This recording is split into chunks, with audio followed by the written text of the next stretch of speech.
Chapter 25, Acid-Base Balance, Screencast 2. This is the last screencast for Chapter 25, and it's going to cover acid-base disturbances. These are conditions when pH is not within normal ranges. So there's a state of acidosis when the blood pH is below 7.35 and alkalosis is above 7.45. Keep in mind we're talking about arterial blood, and also remember that you're not responsible for memorizing these normal values. They will always be given to you. Now, an acid-base disturbance is going to occur generally when the buffering capacity of the body is exceeded. Generally, there'll be a transient change in hydrogen ion resulting in a change in pH that is beyond normal range. Now, if we look at the type of disturbances, they are primarily classified by being respiratory or metabolic, and whether the pH change is acidic or alkaline. There are 4 categories of acid-base disturbances. There is respiratory acidosis and alkalosis, metabolic acidosis, and alkalosis. Now, the thing to keep in mind here is generally these are some trends. Acidosis more common than alkalosis, and the most common of all is going to be respiratory acidosis. Now, as noted, respiratory acidosis is the most common of all acid-base disturbances. This is due to a problem with the body eliminating CO2, and therefore there is an issue with the respiratory system. Here, PCO2 in the arterial blood is above 45 millimeters of mercury, and the problem here is the accumulation of CO2 results in an increase in carbonic acid, overall increasing hydrogen ion concentration. Now, one thing to keep in mind here, infants are much more susceptible to respiratory acidosis than adults. And the reason why that's the case is they have smaller lungs and a lower residual volume. Now, if we look at potential causes of respiratory acidosis, one of the things that I want to make sure that you go in a little bit more detail.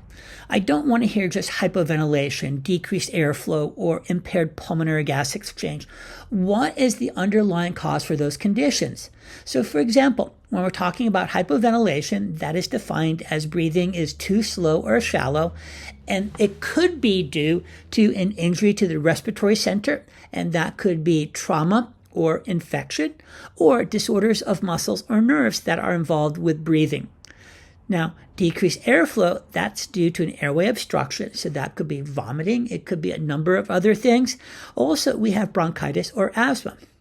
The last remaining cause is impaired pulmonary gas exchange, and this would be due to reduced respiratory membrane surface, that would be emphysema, or a thickened respiratory membrane such as what takes place when someone has pneumonia. Now, respiratory alkalosis, so now there's not enough CO2, and the PCO2 is actually below 35 millimeters of mercury, and now we're talking about hyperventilation. And this is actually an increase in breathing rate or depth. So now there's a decrease of CO2 and hydrogen ion concentration is too low. When we look at causes, a severe anxiety attack, hypoxia, that's when there's insufficient oxygen delivery to cells, and that could be due to someone spending time at altitude, but really high altitude, congestive heart failure, and severe anemia.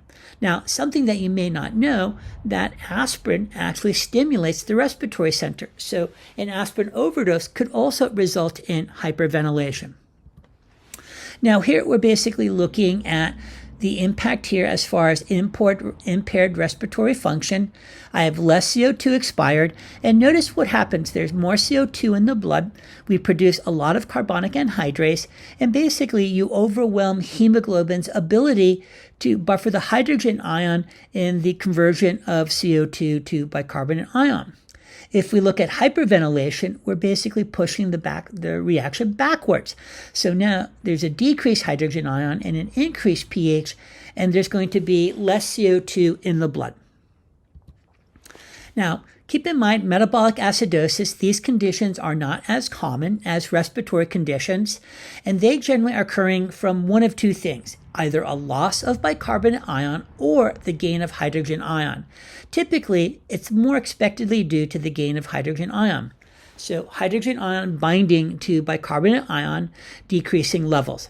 This occurs when levels drop below 22 milliequivalents per liter. Once again, you're not necessary or need to remember normal ranges of bicarbonate ion. As in respiratory acidosis, infants are also more susceptible to metabolic acidosis, and think about the amount of growth that an infant undergoes. So they're doing a lot of metabolic processes, so it's unsurprising that there is going to be an accumulation of metabolic waste that are acidic overall. Now, if we look at potential causes, generally an accumulation of fixed acid. So there could be an increased production. Examples would be ketoacidosis from a poorly controlled diabetic, lactic acid from glycolysis, or acetic acid from the excessive intake of alcohol. Now, there could be decreased acid elimination because the kidneys aren't doing their job, but an additional cause could be the increased elimination of bicarbonate, and this is something that could happen with someone suffering from severe diarrhea. Now, metabolic alkalosis, so now we have arterial blood levels of bicarbonate that are too high, above 26 milliequivalents per liter. This could be due to loss of hydrogen ion or an increase in bicarbonate ion. The loss of hydrogen could be due to vomiting, the most common, or increased loss of acids by kidneys with the use of diuretics. Another potential could be an increase in base, and imagine someone who has a habit of taking large amounts of antacids. Now, if we look at lactic acidosis and ketoacidosis, lactic acidosis, that is the acid-base disturbance that's due to accumulation of lactic acid.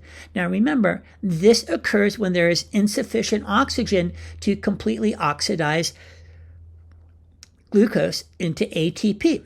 Now, please keep in mind that lactic acid is not an endpoint, and once oxygen is made available, that lactic acid can be converted back to CO2. Also, keep in mind other parts of the body can actually use lactic acid, such as the heart. Ketoacidosis, this is an acid-base disturbance due to large amounts of keto acids. Remember, keto acids are produced from fat metabolism. If insulin is insufficient in the type 1 diabetic, cells are forced to use fat. It also could occur in someone that's not consuming enough glucose, or there's a decrease in the cellular uptake of glucose. Now, the next thing that we have to address is compensation. So this is the body's response to primary disturbances that alter either blood CO2 or bicarbonate ion. Physiological buffering systems attempt to normalize pH. Complete compensation, blood pH returns to normal. Incomplete compensation, blood pH does not return to normal. Uncompensation, there's physiological systems do not attempt to compensate. Now, the thing to remember here is an acid-base imbalance occurs when you have a persistent change in pH. And the issue here is buffering systems were either not successful in buffering the disturbance, or they weren't able to participate at all. When we talk about renal compensation, this would be physiological adjustments of the kidney to changes in pH, the response to elevated blood hydrogen ion, and this could be due to causes other than renal dysfunction.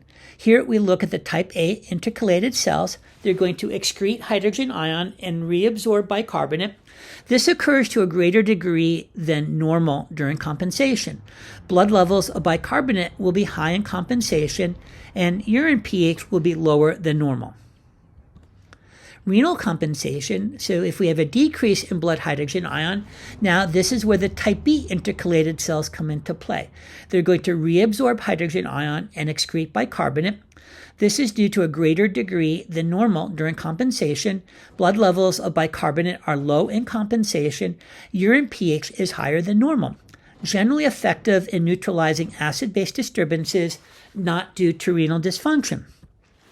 Respiratory compensation occurs in response to metabolic acidosis or alkalosis. Respiratory rate increases as a result of increased hydrogen ion concentration. Higher than normal amounts of CO2 are expired. Lower than normal blood PCO2 value. Respiratory rate decreases as a result of decreased hydrogen ion concentration. A lower than normal amount of CO2 is expired. Higher than normal blood CO2 values.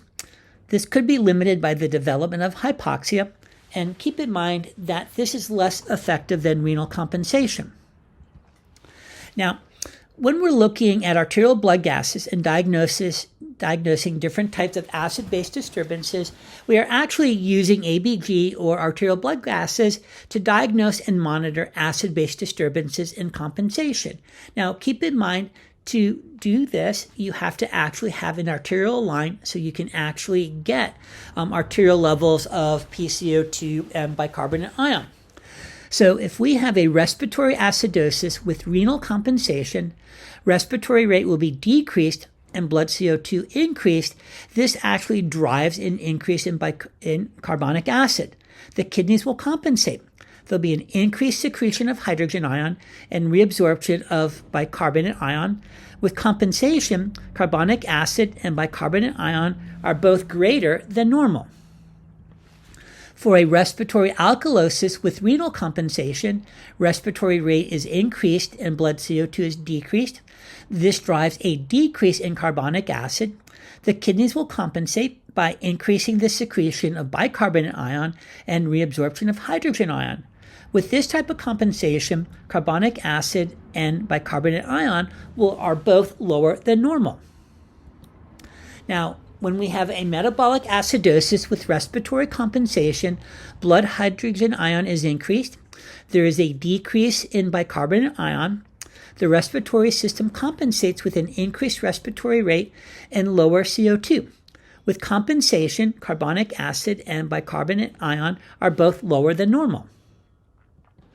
If we look at metabolic alkalosis with respiratory compensation, we have a decreased hydrogen ion within the blood. There's an increase of bicarbonate ion. Compensation occurs with decreased respiratory rate and higher CO2. With compensation, carbonic acid and bicarbonate ions are both greater than normal.